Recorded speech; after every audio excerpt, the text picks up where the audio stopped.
Canada is currently plagued by issues. Huge amounts of the nation do not see living a successful life, owning a home, having kids as something they're ever going to be able to do. But why is this the case?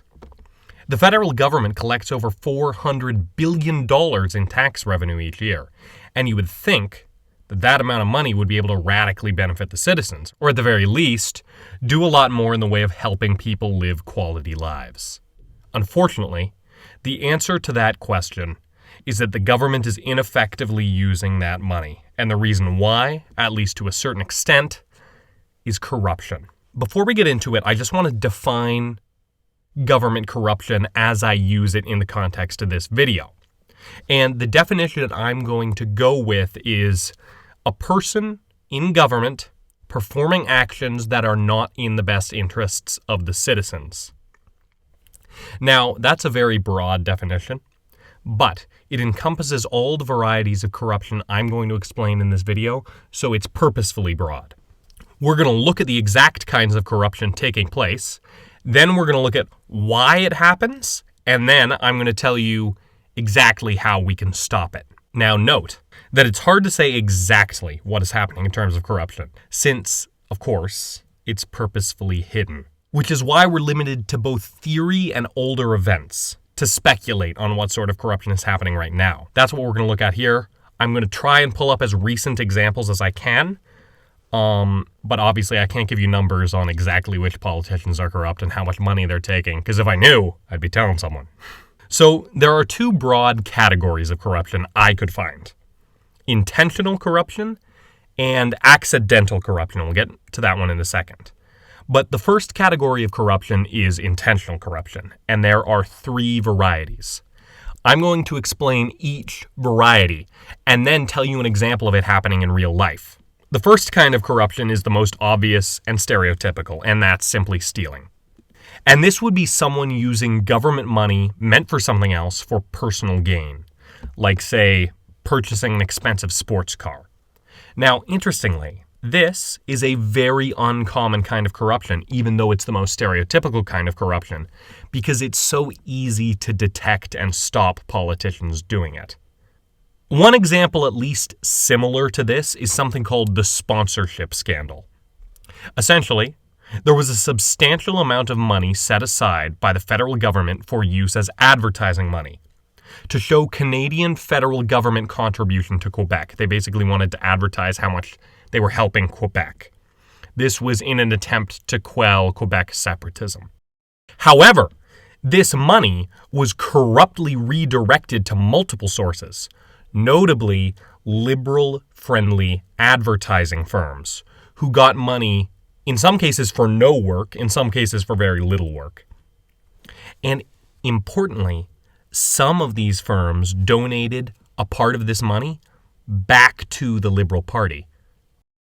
Now, this is a party stealing government money and not an individual, but it still demonstrates that this sort of corruption does really occur, albeit somewhat uncommonly. Now, the next kind of corruption is similar to the first, but a little harder to spot: bribery.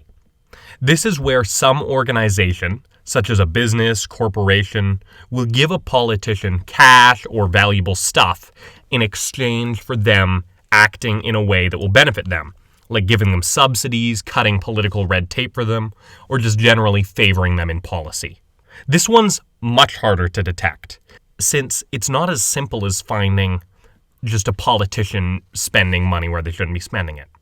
It is still detectable, since if a corporation just does a bank transfer to a politician, they will likely be detected.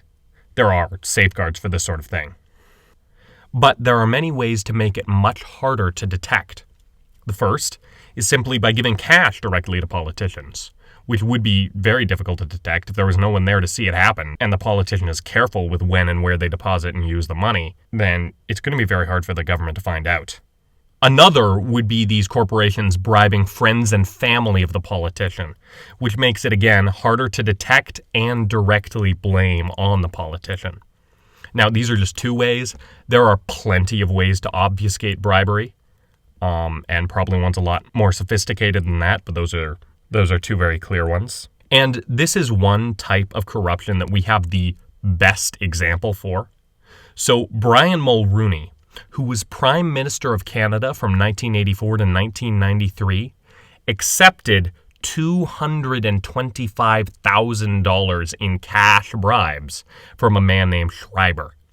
Now, this Schreiber fellow was basically a middleman who was supposed to be organizing deals between European corporations and the Canadian government. But here's the ploy.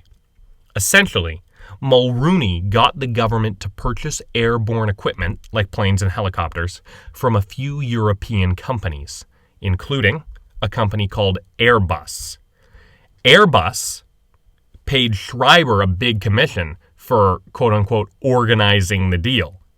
And then, in exchange for securing government contracts, Schreiber gave Mulroney $225,000 in cash, a portion of that big bonus he received. And this happened right after Mulroney was out of office. So he left office and immediately took that cash bribe as payment for helping him make that big commission.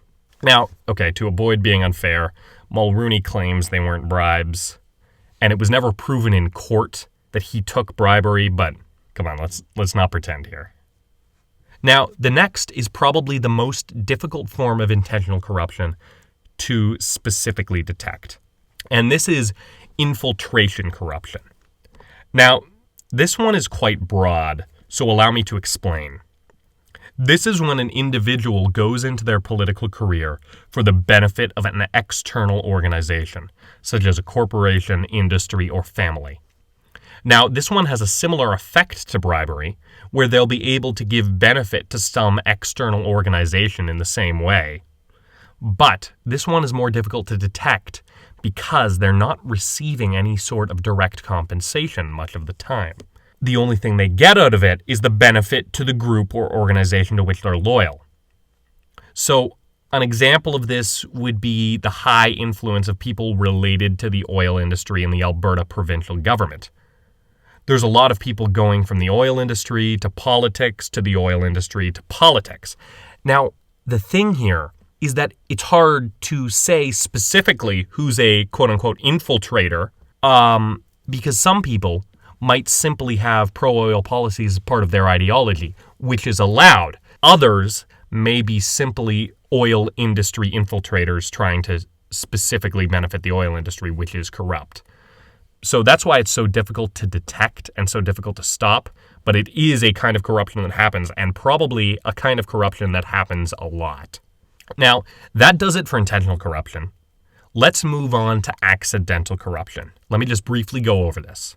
Essentially, accidental corruption is when the politician in question is not necessarily serving some outside purpose, such as enriching themselves or furthering some corporate interest, but instead acts against the interests of the people simply due to their lack of skill or understanding.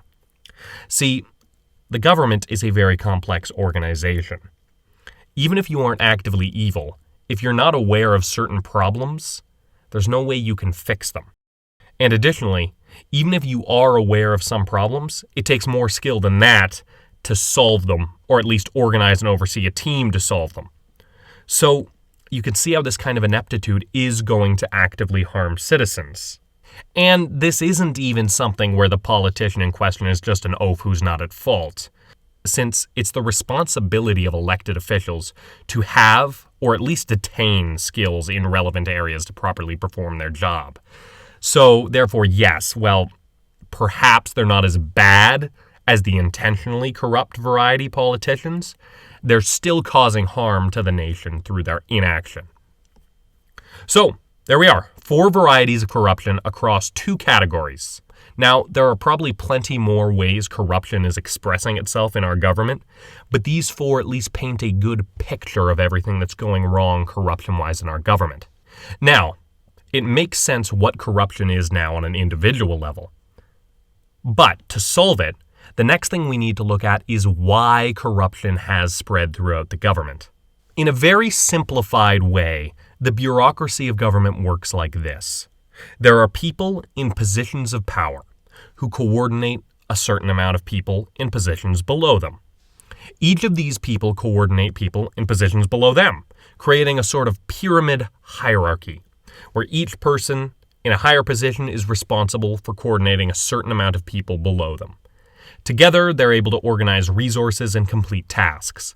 Those in higher level bureaucracy coordinate the high level moves of government, and those lower down execute those moves at a ground level. Now, we want to see how corruption interacts with this hierarchy. So let's say this guy right here is corrupt. Let's indicate corrupt politicians with this evil face, and the rest, non-corrupt politicians, with a friendly face. This corrupt politician wants to use his power to benefit this computer company. Due to the nature of the hierarchy he's in, he coordinates all those in the tier below him, and still coordinates, although more and more peripherally, every level below him.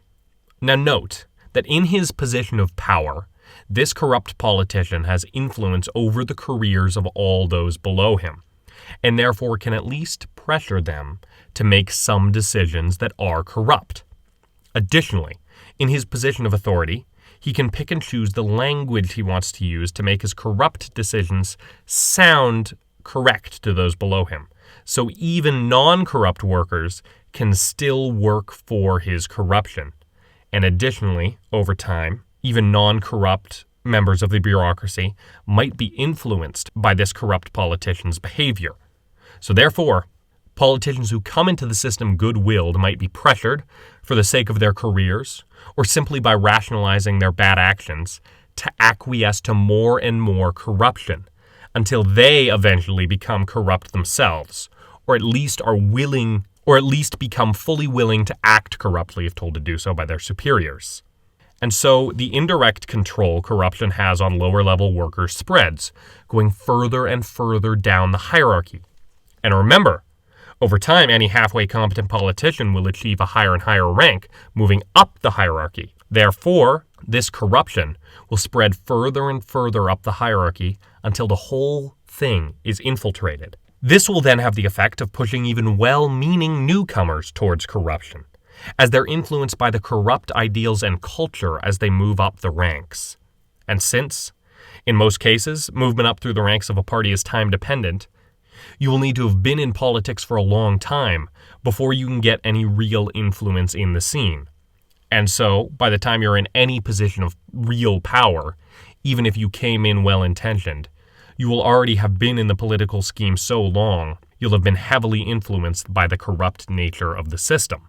And so, you can see how this makes a corrupt system extremely entrenched and hard to break, as even if the system is known to be corrupt by the voters, it takes government action to reduce the entrenched corruption.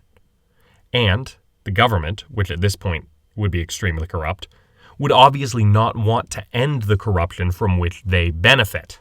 And as far as modern Canada goes, I believe this to be the case.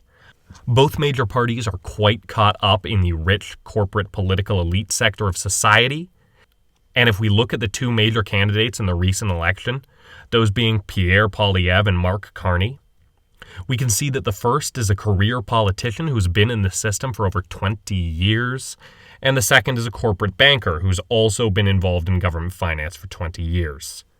The issue is that both candidates are quite involved in systems we know to be corrupt, and therefore the chances that either of them are somehow above and not involved with this corruption is pretty low. That's not a direct accusation, it's just an observation of a system. Now, it may be obvious, but let's quickly go over how this corruption actually impacts you personally. And it's really quite clear. Any money that is lost to corruption is essentially wasted. If it's going to some outside thing, it has the same effect on you as money that was thrown in a garbage can. So if that money had not been wasted to corruption, it either could have, A, not been taxed in the first place, and therefore you could have kept it in your wallet and spent it on something you wanted rather than corruption, or B, been spent by the government on something actually useful, like a new hospital wing, improved school supplies, new military equipment, or literally anything that could have in some way benefited the nation and its people. And accidental corruption hurts too, mind you. Any issue that could be solved with government action that isn't due to bad and inept politicians is again an issue harming you when it doesn't have to harm you. It could have been solved. Canada, for example, spends $1 billion on the homeless, yet the issue remains, likely due to both direct and accidental corruption. So now that we understand what corruption is on an individual level, why it's harmful, and how it spreads through government bureaucracies, we can now finally see how exactly to stop it. Each of which would help on their own, but together the following ways could really come close to solving the issue when combined. The first is government transparency, and this one is luckily quite simple. The more that the actions of elected officials are disclosed, the more the public themselves can monitor the behavior of their representatives, and therefore spot and not elect candidates who are more corrupt. It's much harder for parties to sweep things under the rug if there's a huge amount of evidence that the public is aware of. So even if they want to sweep it under the rug, they can't. The second is a little more difficult to achieve, but one of the most effective ways to counter corruption would be to revise the voting system in a way that benefits multi-party democracy much further than we currently have. See, in Canada, we have 2 main parties and a handful of minor parties that are not really currently legitimate contenders for federal government. That means voters really only have a choice between 2 options. They can do a protestful third vote, but that's similar in effect to abstaining. Therefore, since the internal party bureaucracies of both major parties are corrupt, voters don't really have a proper way to vote against corruption. This is compounded by the strong political polarization that is currently active.